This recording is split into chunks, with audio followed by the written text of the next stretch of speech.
RCM, जय RCM.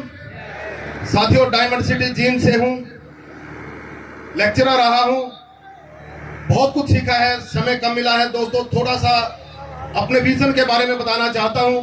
Student life में best NCC cadet रहा, अपना प्राइवेट स्कूल चलाया, 1998 में गवर्नमेंट जॉब में आया और चलते चलते 22 साल तक गवर्नमेंट सर्विस की। और उसके बाद जैसे बीच में 2018 में आरसीएम बिजनेस से परिचय हुआ और मैंने फिर ये देखा कि जींद ने इतिहास रचा है आरसीएम बिजनेस के मामले में।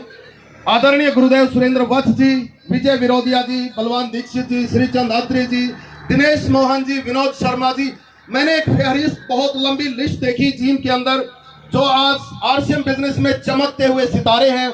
और इसी दौरान मैं संपर्क में आया एक बहुत ही शानदार पर्सनैलिटी आदरणीय राजेंद्र रीडर जी जो मेरे सामने बैठे हैं, उनके संपर्क में आने के बाद मुझे ये पता चला कि ये जितनी भी हस्तियां हैं आरसीएम बिजनेस के अंदर, ये कभी गवर्नमेंट जॉब में हुआ करती थी। श्रीचंद अत्री जी विज्ञान के प्राध्यापक हुआ करते थे, बलवान दीक्षित जी भी अध्यापक हुआ करते थे। और उसके साथ मुझे ये पता चला कि राजेंद्र रीडर जी भी सेशन जज के रीडर हुआ करते थे और उन्होंने समय से पहले, जिसको हम बोलते हैं स्वैच्छिक सेवानिवृत्ति, वीआरएस वॉलंटरी रिटायरमेंट ले लिया। दोस्तों, मैं बहुत हैरान हुआ इस बात को लेके कि आज के दौर में जब लोग सरकारी नौकरी के लिए भटकते फिरते हैं, लंबी लंबी लाइनें हैं। और रीडर साहब ने मुझे एक और बात बताई कि अगर हम आरसीएम बिजनेस की सफलता का औसत देखें तो 5 से लेके 10% के बीच में माना जाता है कि 10% लोग लॉ ऑफ एवरेज होती है। उन्होंने मुझे एक आंकड़ा बताया कि सरकारी नौकरी के मामले में आज तक कभी 1% भी आंकड़ा नहीं पहुंचा है। यानी कि जितनी पोस्ट निकलती है उनके ऊपर जितने फॉर्म्स आते हैं उनमें से जिनका सिलेक्शन होता है, आज तक कभी 1% लोगों का जो है सिलेक्शन नहीं हुआ। तो दोस्तों, मैं रीडर साहब के संपर्क में रहा और मैंने इनसे सीखा, जाना कि आपने सर 5 साल पहले वीआरएस यानी कि रिटायरमेंट क्यों ले ली।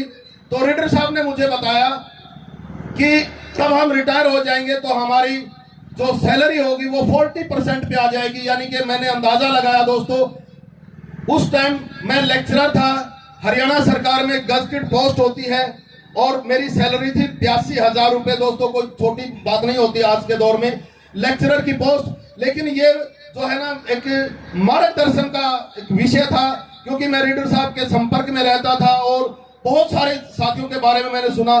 फिर दोस्तों, मैंने अध्ययन किया इस विषय के ऊपर कि मैं तो नौकरी लग गया हूं, क्या गारंटी है कि मेरे बेटे को भी नौकरी मिल जाएगी। दोस्तों, मैं हिल गया, मैं सच बताता हूं, हैरान हो गया इस बात को लेके कि आज तक हिंदुस्तान में 1% लोगों को नौकरी नहीं मिली है। आरसीएम बिजनेस में तो कम से कम 5 से लेकर 10% का आंकड़ा तो है। दोस्तों, तभी एक बहुत खतरनाक निर्णय मैंने लिया और सरकारी नौकरी से मैंने इस्तीफा दे दिया, जबकि मेरी नौकरी के 5 साल अभी बकाया थे। गजटेड पोस्ट थी, सरकार ने हरा पेन मुझे दिया हुआ था, बच्चे मेरे पास कॉपियां टेस्ट कराने के लिए आते थे। दोस्तों, ये निर्णय मैंने ऐसे ही नहीं लिया, बहुत सोच समझ के मेरे दोस्तों से, मेरे सीनियर से, मैंने मेरे आदरणीय गुरुजी सुनील काकसर जी से इस विषय में बात की, विजय विरोधिया जी से जो हमारे जींद से मेरे बहुत अच्छे दोस्त हैं, इन सभी से विचार विमर्श करके ही मैंने इतना बड़ा निर्णय लिया। और दोस्तों, 1 साल हुआ है, मैं बिल्कुल दिल से सच बताता हूं, जितनी मेरी गवर्नमेंट की सैलरी हुआ करती थी, आज मैंने अपनी उस इनकम को उस लेवल पे 1 साल के अंदर लाके खड़ा कर दिया है। जब मेरी रिटायरमेंट 31 जनवरी 2026 को होनी थी, मेरी रियल रिटायरमेंट, दोस्तों टारगेट लिया है जिंदगी में, उस वक्त तक जो मेरी सरकारी सैलरी थी उससे 5 गुना करके दिखाना है। मैं आपके सामने हूं, मिलेंगे उस दिन जिस दिन मेरी रियल रिटायरमेंट 31 जनवरी 2026 होगी। उस दिन मेरी गवर्नमेंट सर्विस की जो तनख्वाह होगी उस टाइम पे, उससे 5 गुना का मैं आपसे वादा करता हूं। दोस्तों, आपका आशीर्वाद और आपका मार्गदर्शन चाहिए। जय आरसीएम, जय हिंद।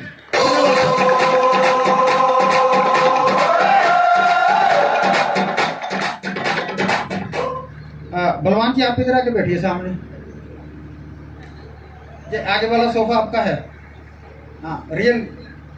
और अगली स्टोरी के लिए